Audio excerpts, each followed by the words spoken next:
পশ্চিমবঙ্গ সরকারের directorate of school education department Bikash ভবনের তরফ থেকে গতকাল 30শে জুন 2025 একটি নির্দেশিকা জারি করা হয়েছে। নির্দেশিকায় পরিষ্কারভাবে উল্লেখ করা হয়েছে 1 জুলাই 2025 মঙ্গলবার সকাল 10টা থেকে আগামী 7 জুলাই 2025 সোমবার সকাল 11টা পর্যন্ত শিক্ষা দপ্তরের অধীন গুরুত্বপূর্ণ 4টি ওয়েবসাইট সমস্ত স্টেক হোল্ডারদের জন্য সম্পূর্ণরূপে বন্ধ থাকবে। কোন কোন পোর্টালগুলি সম্পূর্ণরূপে বন্ধ থাকছে আসুন এক নজরে দেখে নেওয়া যাক। 1 নম্বর হলো বাংলার শিক্ষা পোর্টাল, যেখানে স্টুডেন্টদের বিভিন্ন ইনফরমেশন নিয়ে কাজ করা হয়। 2 নম্বর হলো উৎসশ্রী পোর্টাল, যেখানে টিচারদের বিভিন্ন রকম অনলাইন ট্রান্সফার নিয়ে কাজ করা হয়।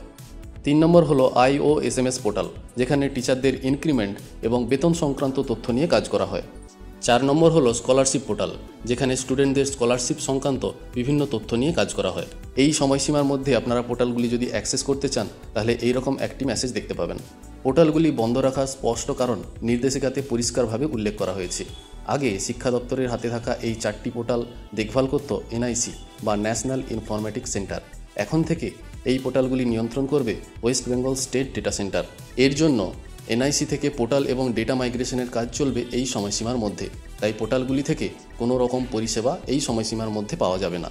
পোর্টাল মাইগ্রেশন কমপ্লিট হয়ে গেলে এই 4টি ওয়েবসাইটের ওয়েব অ্যাড্রেস কিছুটা চেঞ্জ হবে।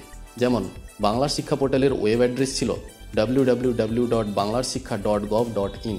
নতুন ওয়েবসাইট অ্যাড্রেস হবে www.banglarshikha.wb.gov.in। উৎসশ্রী পোর্টালের ওয়েব অ্যাড্রেস ছিল banglarshikha.gov.in/উৎসশ্রী। নতুন ওয়েব অ্যাড্রেস হবে banglarshikha.wb.gov.in/উৎসশ্রী। স্যালারি পোর্টালের ওয়েব অ্যাড্রেস ছিল osms.wbacd.gov.in। নতুন ওয়েব অ্যাড্রেস হবে banglarshikha.wb.gov.in/iosms। স্কলারশিপ পোর্টালের ওয়েব অ্যাড্রেস ছিল scholarships.wbacd.gov.in। নতুন ওয়েব অ্যাড্রেস হবে banglarshikha.wb.gov.in/scholarship। তবে উৎসশ্রী পোর্টালে সাধারণ বদলির ক্ষেত্রে শূন্য আসনের তালিকা নিয়ে নানা জটিলতার কারণে এই প্রক্রিয়াটি 2022 সাল থেকে বন্ধ রয়েছে, যার মেয়াদ শেষ হচ্ছিল 30শে জুন 2025। ওই দিনই শিক্ষা দপ্তর নির্দেশিকা জারি করেছে এর মেয়াদ আরও 6 মাস বৃদ্ধি করা হলো, অর্থাৎ এই প্রক্রিয়াটি 31শে ডিসেম্বর 2025 পর্যন্ত বন্ধ থাকবে। কিন্তু উৎসশ্রী পোর্টালে টিচারদের মিউচুয়াল ট্রান্সফারের প্রক্রিয়াটি যথারীতি চালু রয়েছে। সার্ভিস রিলেটেড এই ধরনের আরও ইনফরমেশন এবং লেটেস্ট আপডেটের জন্য চ্যানেলটিকে অবশ্যই সাবস্ক্রাইব করে রাখুন।